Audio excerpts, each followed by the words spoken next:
Sa nakalipas na halos 2 taon, ang Aurora ang may pinakamababang bilang ng COVID-19 cases na naitala sa gitnang Luzon. Nitong November 29, 14 na lamang ang aktibong kaso sa buong lalawigan. Dalawang sunod na araw na ring walang naitatalang bagong daily COVID case sa amang sulok na probinsya. Muli namang iginiit ng Provincial IATF ang patuloy na pag-iingat upang hindi na muling maranasan ang pagtaas ng kaso sa kanilang lugar. Napakarami na pong mga nakapanlulumong kwento ng pagkamatay ng ating mga kalalawigan dahil sa COVID. Karamihan sa mga dahilan ay ang pagsasawalang bahala kung mayroong mga sintomas na nararamdaman, kaya nagiging huli na para mabigyan ng kaukulang atensyong medikal. Maliban sa implementasyon ng health guidelines, bakuna pa rin ang kanilang prioridad.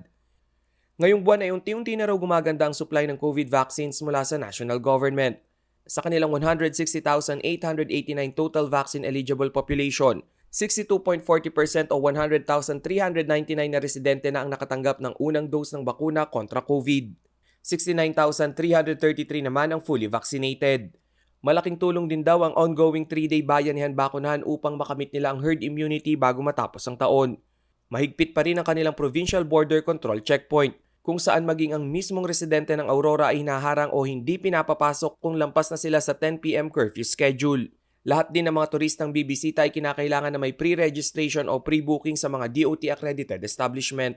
Simula December 1 hanggang 15 ay mananatiling nakapailalim sa Alert Level 2 ang Aurora, kasama ang Bulacan, Bataan, Pampanga, Tarlac, Nueva Ecija at Zambales. Rainiel Pawid, CLTV News.